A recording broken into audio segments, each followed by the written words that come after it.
You're listening to the Electronic Media Collective Podcast Network. Yeah, it's a mouthful.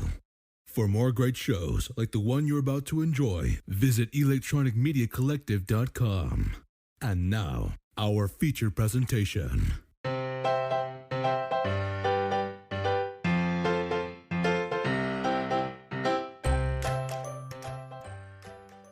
Welcome, ladies and gentlemen, to Comics with My Kids. I'm your host, Matt D. With me today is Logan D. Again. So, Logan, what are we reviewing tonight? Fortnite, Marvel, comic book. Zero War. And who's our writers? CHRISTOS, GAGE, and Donald Mustard. And who is our artist? SERGIO DAVILA. Okay, Logan. Well, before we dive into the comic book, what is Fortnite? Fortnite's a story game, but you can't go backwards or forward in time. You're stuck at this one point, and it keeps updating.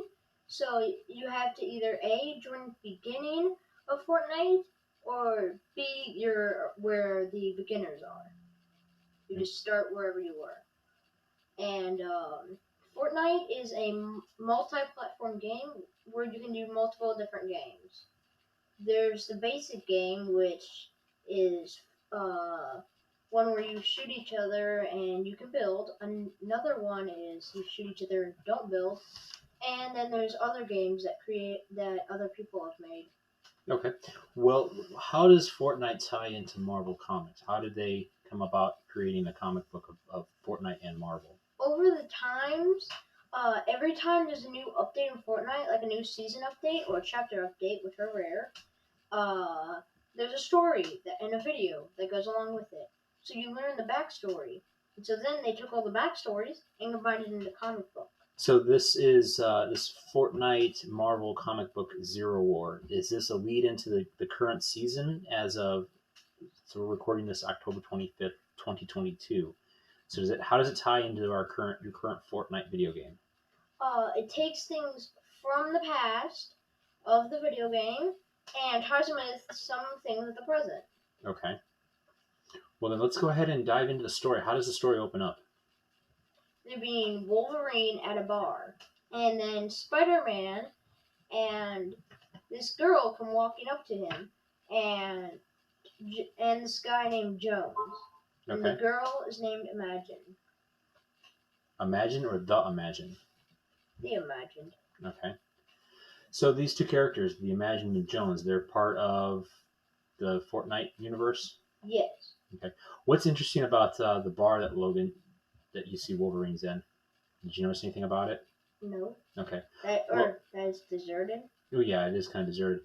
But it's the Princess Bar in Madripoor, which you haven't read a whole lot of Wolverine comic books yet. For a time, Wolverine owned a bar called the Princess Bar, and he was a security there, and he wore this eye patch. And the book kind of opens up with him wearing this eye patch, and he's wearing like a white suit, which is kind of neat. And so Spider-Man walks up, and as you said. So the Jones talks about what happened and why they need Wolverine's help, and Wolverine understands none of it. Spider-Man was in it, and he didn't understand it himself because Jones is so bad at it. And then Imagine just said it's gonna be the best war of your life. And he's like, okay. All right. So what's the whole backstory then? How did we get to the Princess Bar? How does Spider-Man and the two Fortnite characters get there? They were back in Reality Zero. That's where Fortnite is. And they are attacking one of the Imagined Order's bases, which are the bad guys. And then they blow up their base so that they can get away. And there's multiple realities. Because in Reality Zero, there's called the 0 point. What's the 0 point? The 0 point is like if you were to take all the realities, take a piece off of each one and jam them all together, you'd get the 0 point. Okay. Well, when Jones and Spider-Man were telling the story, they made references to other points where, like, the parts of New York were brought into Fortnite. So is that where they were brought to? Was the 0 point location? They were brought through the 0 point and placed across the island. Okay. This is actually a second part of the Marvel Universe where we see Fortnite coming. Because wasn't there another portion of Fortnite where they had Iron Man and Thor? Yes. And Storm. There was a whole There was a whole season that was Marvel. Oh, okay. Now, if I was a new reader and I got this comic book because I like Marvel comics, do I need to play the Fortnite video game to understand what's going on in the story? You don't really have to play. Well, if you play it, it would be better to play it before this came out to understand the characters better, because most of the characters in there came in and left before the comic. Okay. Most of them. All right. Well, tell us a little bit more about the other characters that are from Fortnite. So the Imagined the Imagined and Jones are part of the order called the Seven, which there's only 6 of. Okay. There used to be 7. So I'll get into that later. And the leader of this is called the Foundation. Okay. And what can you tell me about the Foundation and the other 5 people in the group of the 7? So the Foundation is the leader, and what's cool is in Fortnite, if you get him and get his built-in emote, he takes his mask off, and the person who he actually is The Rock. Oh, okay. And well, what's the 7's job in the whole game? I mean, to stop the Order. Since the Order has the power of the 0 point, which, if you do not use properly, could kill you. Because they have to use the computer to code it to make it to go to a certain reality. Otherwise, you will be ripped to cells, and each cell will be sent to a different reality. Gotcha. Well then, how does the story progress then from where we're at with Wolverine and Spider-Man at the Princess Bar? How do we get from there to the rest of the adventure? So, the adventure of this one is just the backstory. The backstory that you don't see in Fortnite. Okay, so this kind of like fills in between... Except for some parts. Like, the page that you are at now has a picture of Galactus and the 0 point with a piece. He was trying to devour the 0 point in... point before I joined Fortnite. Where is it? The end, or the beginning of Fortnite Chapter 2. Okay. So are there any Marvel characters in here that you don't recognize or you'd like to know a little more about that maybe I could help fill in the gaps for you? Galactus. Okay. Well, Galactus first appeared in the Fantastic Four comic books back in the 1960s. And he is known as Galactus, the Devourer of Worlds. Makes sense. And what he likes to do is he has a special machine he hooks up to different planets, and he's a very tall guy. I mean, we're talking like the size of the Earth almost. And he hooks this special device up to the planet, and he absorbs all of the life energy, and he basically eats it. Well, Reed Richards of the Fantastic Four was able to bluff him out of eating the Earth, and so he went off into outer space, and we keep periodically seeing him as he eats other planets. And the biggest thing that he has is it's called a herald, who's someone who flies into the planet first to warn everybody that Galactus is coming and that everyone needs to either flee the planet or be destroyed. By chance, does Herald have a purple face and weird pink hair? No. Okay, that's a different Herald. I say that the Herald, right? Not Herald, H-A-R-O-L-D. Yeah, the Herald. Herald, as in a harbinger, somebody who speaks for somebody. Oh. And the most known one for the Galactus was the Silver Surfer. And then he stopped being Galactus' herald, and he became a superhero. But that's another story entirely. Yeah.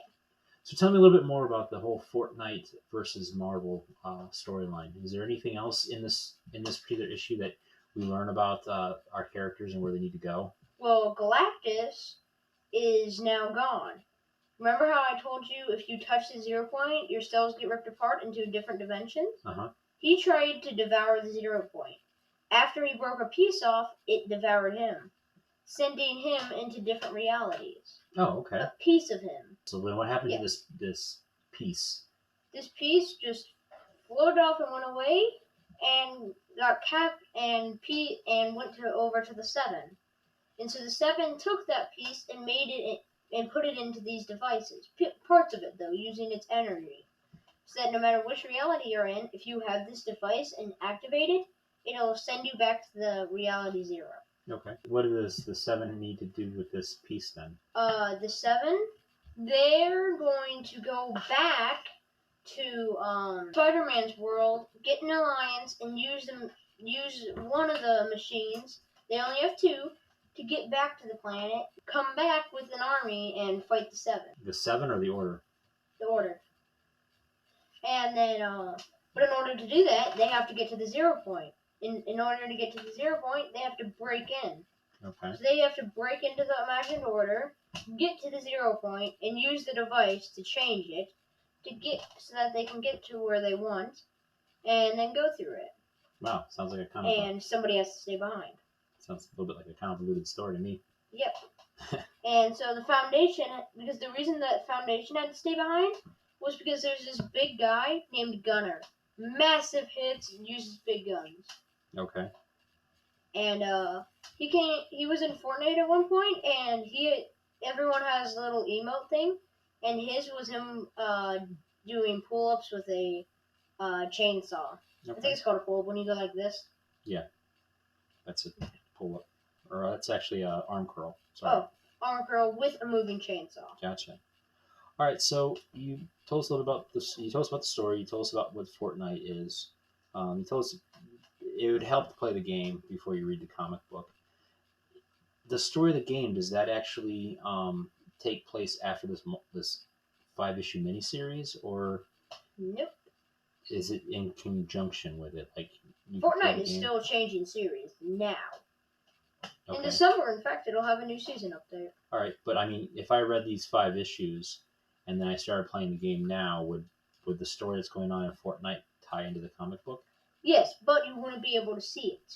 Well, that's... Because I wasn't able to see Galactus or another piece that I'm not going to spoil. Well, I wouldn't have to see it because I would have read it in the book. Yeah, but it's always more fun to experience it.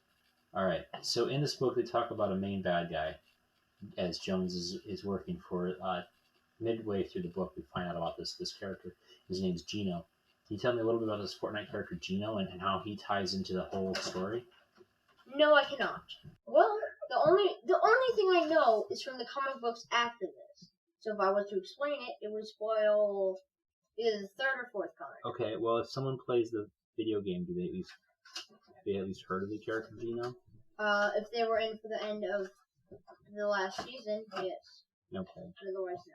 Okay, Logan, let's assume that our listeners at least played the video game once or twice, or at least know something about Fortnite, since it's such a popular game.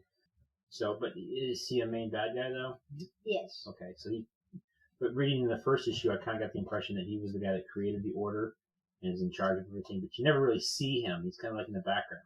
Yep. Because he actually enlists one of the main bad guys in the Marvel Universe. Yep. That's not Galactus. No, but I'm not going to say who it is, because I don't want to give it away, because it's a pretty cool cliffhanger at the end of the comic book of the end of issue 1. Actually, I have seen Gino for a split second. Oh, yeah? And I'll never be able to... I'll have to look that up to see that again. Gotcha. It was at the end of the last season. You got to hear and see multiple things if you looked at the 0 point coming out. Like at one point when I was fighting the bad guys, which were the IO's minions, I could hear Darth Vader coming from the 0 point. Or it changed to that reality. Nice. And at the end... Wait a minute. Is the Emperor Palpatine Gino? No. Okay. Wait a minute. Is Rey Gino? No. Oh. Gino is created... Wait a minute. Gino's created by Fortnite. Oh, okay. All right. Epic Games made up Gino. Gotcha. All right, Logan. Well... For a split second, at the end of the season finale, you got to see into the 0 point. You could see this big purpley green character named Gino. And Jones and Foundation recognized him immediately and jumped into the 0 point. Oh, okay. Luckily, since at that point it was changing so much, it did not work them into a 10 different universe, which is the one they wanted to go to. Then we had to destroy the 0 point. Wait, that was in Fortnite. That wasn't in this book, right? Yeah. Okay. All right. Gotcha. All right, so How could I shoot something when I'm playing when I'm reading a comic book? I don't know what you're reading. What was really neat about this comic book and its cross promotion for Fortnite? You know, because we bought the paper books. I know the digital copies didn't have this, but if you bought the paper books, you got something special inside. Can you let our listeners know what that was? The Fortnite code. Just The Fortnite code for the first one gave me a awesome skin, which I got before you had to read the comic book and get the digital code. Otherwise, you couldn't get it until a few weeks later. Then it would come into the item shop. Gotcha. So it's like an advanced copy of something. Yeah. Cool. You could either spend a few dollars on a real money copy, or you could spend like a few thousand V-Bucks. Gotcha. All right, Logan. Well, what did you like? What would you give this Fortnite X Marvel Zero War comic book? Is it a buy, borrow, or forget about it? Buy. Buy, definitely a buy, especially for especially for the code. Do you think that's a big plus into buying the paper issue? Probably, but I don't know if they still have that. Yeah, each issue has its own code. So if I was to buy the paperback of, let's say, the Batman comic books, I could still get those codes? Yeah, it should still be in the code. It should still be in there. Oh, that's weird. So, but you'd probably have to buy the individual issues, not necessarily the trade. All right. Well, I have to say I read issue 1. I thought it was a good read. I thought they definitely did a good job. And for CHRISTOS GAGE and what was the other gentleman's name? Something Mustard. Sorry, I just need to get to the back here. Donald Mustard. I thought they did a great job introducing the characters, kind of letting new readers in to know what's going on. I would definitely say that just the fact that if you're a big Fortnite fan and you want that free skin, that yeah, I'd go ahead and buy the paper copy. So I'd say it's definitely a buy. P.S. Only the first comic book has the skin. The next one has a spray. Then. Do you want to give away all the spoilers? Surprise. So. I'd give away half. Okay. All right. Would you worth 3/4? Fine. There's 4 comics. I'd give away half. So yeah, I don't really have anything else to say about Fortnite Zero War, buddy. Is there anything else you want to add about it? No. Oh, hey, there's one question I do have to ask you. What did you think of the artwork? I thought it was cool, and what I really liked is in Fortnite, there's these 2 characters that look so similar, I've gotten them confused 100 times. The Visitor and the Scientist, which is now both are, well, if you watch the video for the season of Fortnite, you'll know. Okay. But in the video game, they both look alike, except the Scientist has a blade. In this one, they make the Scientist black, like normal, and instead they make the Visitor this really light blue. Oh, okay, so it's their armors that are differently colored? Yeah. Can you tell them apart? Cool. Alright, well, that's all we have for tonight, folks. I hope you've enjoyed this this review of Fortnite Marvel Zero War, Issue 1. Thank you for listening. Check out our other podcasts at the comiccornerbox.blogspot.com. Check out our Facebook page, the Comics with My Kids /comiccornerbox. And don't forget to follow us on Twitter at Comics with My Kids. And that's all I got tonight, so good night, folks. Nighty night.